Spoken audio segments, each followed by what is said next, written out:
Les textes que nous venons de lire, et plus précisément le premier et le dernier, montrent à quel point l'ennemi de nos âmes est astucieux dans son plan de vouloir nous empêcher de suivre la voie du Seigneur. Dans le passage de la Genèse, il s'évertue à semer le doute dans l'esprit de la femme, quant à l'ordre que son époux et elle ont reçu de l'Éternel sur la conduite à tenir dans le jardin. Pour preuve, revoyons attentivement ce que Dieu a dit et comment la question que le serpent pose est insidieuse.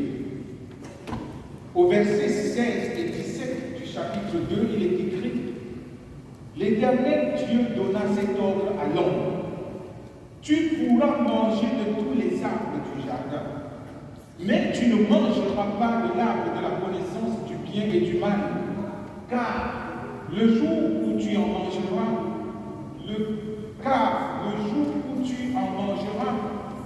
certainement tu mourras. À ce sujet, Antoine Moïse fait cette analyse. Ce commandement comporte deux parties. Un commandement positif: tu mangeras de tous les arbres.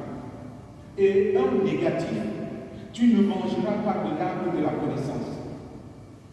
Combien y avait-il d'arbres dans le jardin?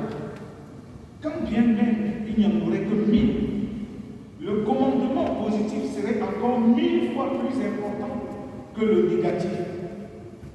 Cette dualité montre que les commandements négatifs que l'on trouve dans la suite sont toujours à comprendre comme étant au service d'un commandement positif beaucoup plus fondamental. Fin de la citation. Voici la question du serpent au verset 1 du chapitre 3. Dieu a-t-il réellement dit: vous ne mangerez aucun des fruits des arbres du jardin? Vous convenez avec moi que tu pourras manger les fruits de tous les arbres du jardin et vous ne mangerez aucun des fruits des arbres du jardin sont deux choses bien différentes. Le serpent falsifie et tord le sens de la parole de l'Éternel en mettant en avant l'interdit, tandis que l'Éternel a mis en relief le permis qui va dans l'intérêt de l'homme. Cette façon de faire, frères et sœurs, n'a d'autre visée que de remettre en cause la recommandation de Dieu en plongeant la femme dans la confusion. Et ça semble avoir marché. L'étrange visiteur de la femme a tissé un piège dans lequel cette dernière est sur le point de tomber. Il a tout renversé pour rendre son vis-à-vis vulnérable et facilement prenable. C'est la tentation dans son sens le plus absolu. Nous trouvons important, frères et sœurs, de relever la nuance qu'il y a entre la tentation et la chute. La première, c'est-à-dire la tentation, peut être vue comme une sorte de proposition de désobéissance, et la seconde comme le fait de succomber à la première. En d'autres termes, être tenté, c'est avoir la propension à se laisser attirer ou séduire par quelque chose qui n'est pas permis, ce qui n'est pas encore la chute, car on peut soit résister, soit céder. Dans ce second cas, on parlera alors de la chute. Dans le cas d'espèce, le serpent a usé de ruse pour atteindre son but, qui était d'éloigner la femme et l'homme du plan de bonheur prévu pour eux. Au lieu de la gloire promise, ils se sont retrouvés dans une situation bien pénible à vivre, qui a fini par les séparer de la présence glorieuse du Seigneur. Et pourtant, la réponse de la femme montre qu'elle avait assimilé l'ordre que le Seigneur Dieu leur avait donné. Satan trouve l'occasion de contredire le Créateur dans certains éléments essentiels de sa recommandation. La conséquence mortelle de la désobéissance est l'accès à la connaissance. La suite de l'histoire, vous la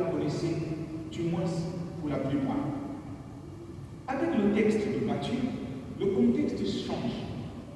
Mais le fond reste le même. À la seule différence que cette fois-ci, c'est le Fils de Dieu en personne qui est pris à partie. Au lieu du jardin, on est dans le désert. Notons en passant que le désert n'était pas celui où se tenait Jean-Baptiste et où Jésus venait d'être baptisé, mais probablement le désert de la quarantaine, ainsi nommé par la tradition, en mémoire de ces 40 jours, et qui s'étend vers les montagnes dans les environs de Jéricho. Jésus vient de recevoir le baptême de Jean-Baptiste. L'expression « alors » qui ouvre notre texte montre qu'il est à la suite de ce qui est dit plus haut. Dans Genèse, c'est Dieu qui avait placé l'homme dans le jardin où le serpent l'a rejoint. Cette fois-ci, c'est l'Esprit de Dieu qui transporte Jésus dans le désert pour être tenté par le diable. Un peu comme si Dieu livrait son Fils à l'exercice de la tentation. Remarquons que pendant les 40 jours que Jésus a passé dans le jeûne, il n'a pas été inquiété. Ce n'est qu'à la fin que le tentateur s'approche de lui pour se livrer à son activité favorite. Il organise son offensive autour de 3 axes. D'emblée, le tentateur veut faire comme avec Ève dans le jardin, à savoir créer le doute dans l'esprit de Jésus. Si tu es le Fils de Dieu.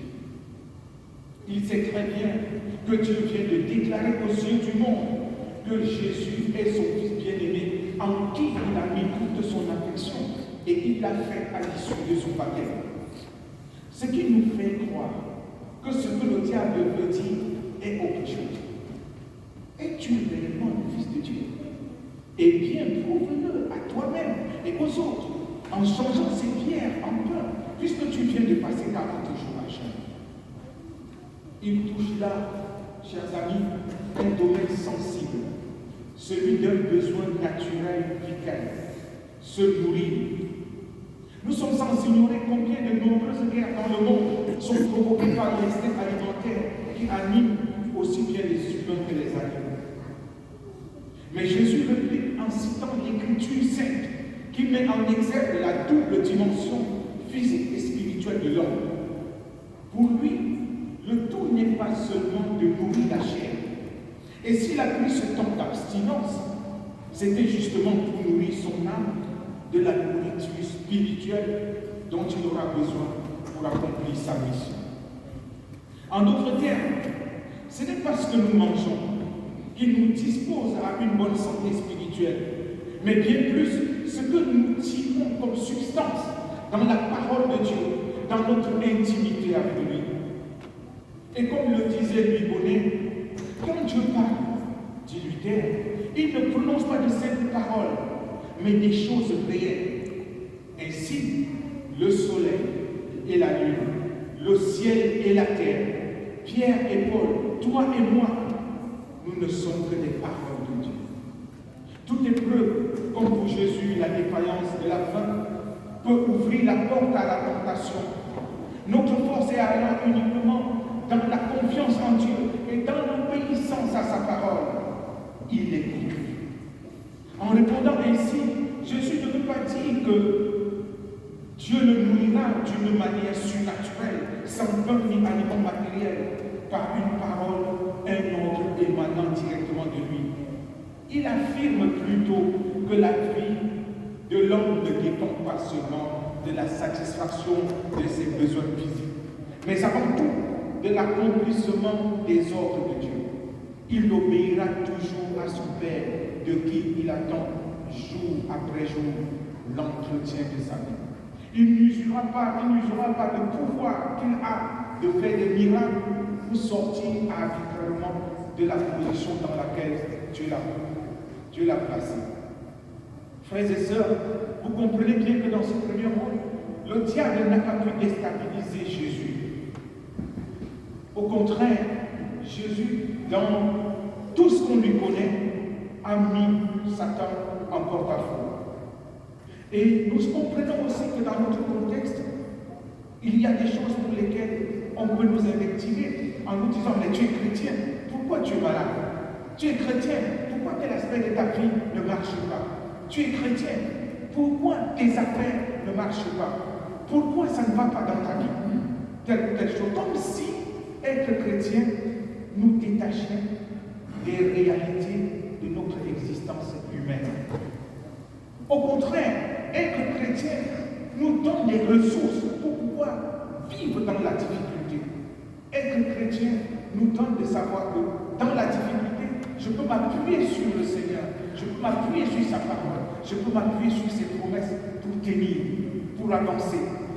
Ce n'est pas parce qu'on est chrétien qu'à chaque claquement de doigts, les choses s'arrangent. Et c'est d'ailleurs pourquoi beaucoup d'âmes, n'est-ce pas, non affermies, sont ravagées. On dit, viens dans cette église, viens dans tel endroit, et puis tu auras ton miracle, tu auras telle ou telle situation de ta vie qui va complètement changer. Mais nous restons déçus. Dieu nous transforme spirituellement et il nous donne de vivre remplis de l'esprit. Il nous donne de vivre physiquement dans le monde dans lequel on passe. C'est cela la réalité, n'est-ce pas, de ce premier élément de la tentation. Il passe à autre chose, cette fois-ci le diable, en se servant de l'arme que son... j'allais dire qu'il passe en se servant de l'arme que Jésus a utilisée, la parole de Dieu. Puisque Jésus a dit, l'homme ne vivra pas de pain seulement en citant la parole, alors le diable aussi peut utiliser cette parole. Et avec nous, frères et sœurs, il fera la même chose. À côté du défi de la filiation de Jésus au Père, il introduit une portion de l'Écriture, le psaume 91, versets 11 et 12, pour proposer à Jésus de se jeter du haut du temple vers le bas. Il pense par là persuader ce dernier à lui obéir.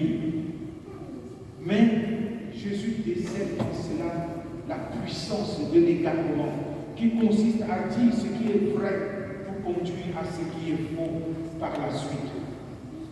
Les versets que le tentateur cite sont effectivement présents dans les Écritures. Mais l'usage qu'il en fait n'a rien à voir avec le texte. Et c'est ce que Jésus lui rappelle par un autre passage des Écritures.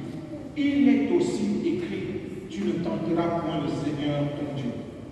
D'ailleurs, quel intérêt Jésus aurait-il à se jeter dans une telle aventure? En quoi cela contribuerait-il à sa mission ou à glorifier le Père pour qui il agit? De telles questions devraient également nous venir à l'esprit lorsque nous sommes confrontés à des situations similaires. En tant que chrétiens, notre agir doit toujours s'inscrire dans l'obéissance à la parole de Dieu et non pas dans le désir de nous faire valoir. Ce n'est pas parce qu'on s'appuie ou parce qu'on appuie un avis par un verset biblique que ce qu'on nous demande de faire est forcément conforme à la volonté de Dieu. Nous sommes sans ignorer que, sorti de son contexte, un verset peut devenir dangereux. Frères et sœurs, les exemples tels que bien nous pouvons connaître, les exemples pratiques sont légion dans notre société. C'est ainsi que nous entendons dire, pour des raisons autres que l'intérêt de celui à qui on s'adresse, des propos tels que ne savez-vous pas qu'il est écrit que toute autorité vient de Dieu et qu'on doit s'y soumettre? Tous les dictateurs de la terre connaissent ce verset. Question d'assujettir leur peuple. N'avez-vous pas lu qu'il n'est pas permis à la femme de parler à l'Assemblée? Tous ceux qui ne veulent pas que la femme puisse s'exprimer utilisent ce verset. Femmes, soyez soumises à vos maris. Même la Bible dit heureux les pauvres et bien d'autres choses encore. Et c'est ces versets qu'on utilise pour appauvrir les pauvres, pour leur délester de leurs biens, de leurs ressources naturelles, en disant heureux les pauvres, le royaume des cieux est à eux. Tout cela montre, frères et sœurs, qu'il y a bien l'attitude de notre part qui vise à tenter le Seigneur, notre Dieu. Sinon, comment comprendre que quelqu'un puisse dire que je ne travaillerai pas et Dieu me nourrira comme il le fait pour les oiseaux du ciel? Je ne me laisserai enseigner par personne, puisque le Saint-Esprit dit qu'il nous enseignera toutes choses. Dans la troisième tentation, il est question du pouvoir. Puisque le diable propose de donner à Jésus la puissance sur toutes choses, s'il se prosterne et l'adore. Au préalable, il a voulu susciter en lui la convoitise, en lui faisant voir la splendeur des royaumes en question. Là encore, il se trompe de cible. Car Jésus cite l'Écriture qui met en garde contre toute forme d'idolâtrie. Tu adoreras le Seigneur ton Dieu et tu le serviras lui seul. Pour lui, il n'est absolument pas question de rechercher la puissance et la gloire personnelle au détriment de sa relation avec le Seigneur. Il est malheureux de constater que notre société s'est dotée d'une foule d'idoles qui détournent plusieurs personnes et même des chrétiens de la véritable adoration sans partage dont le Seigneur a besoin. Notre conscience, notre vie privée, notre ego, notre amour propre sont autant de divinités que nous entretenons et servons avec loyauté. Pire encore, parfois nous sommes prêts à toute forme de compromission pour nous hisser au sommet de la gloire et du pouvoir. La Bible nous montre l'exemple d'un homme qui, au nom de son pouvoir, a vu mieux de tourner le dos à la vérité. Pilate, pour ne pas le nommer, avait trouvé plus facile de se laver les mains au lieu de rendre un verdict juste. Combien de personnes aujourd'hui sont-elles encore capables de témoigner en faveur de la vérité au nom de leur foi en Jésus-Christ? Je ne dis pas au nom d'un courant philosophique ou philanthropique. Je ne dis pas non plus au nom d'un syndicat, mais simplement parce qu'on est chrétien. Parfois, la peur de nous voir étiquetés ou de nous faire avouer nous paralyse et nous enferme dans une sorte de foi anonyme et neutre. Et pourtant, ce que Dieu attend de nous, c'est un témoignage vrai et sincère qui n'a rien du prosélytisme ou de l'intégrisme. C'est qu'à côté des actes concrets de ce témoignage, il y ait une parole. Car c'est par la parole que Jésus a vaincu le diable. Frères et sœurs, cette parole nous est offerte aujourd'hui et il nous appartient de nous l'approprier. L'exemple de notre Seigneur nous montre que des tentations, il y en aura toujours. Seulement, le Seigneur nous donne l'occasion de les surmonter. En restant accroché au Christ avec foi et confiance, on a assez de ressources pour tenir et aller jusqu'au bout. Et comme le dit l'apôtre Paul, car comme par la désobéissance d'un seul homme, beaucoup ont été rendus pécheurs, de même, par l'obéissance d'un seul, beaucoup sont rendus justes. Frères et sœurs, approchons-nous du Seigneur avec confiance et ne laissons pas le diable nous séduire d'aucune manière. Que Dieu bénisse en nous sa parole.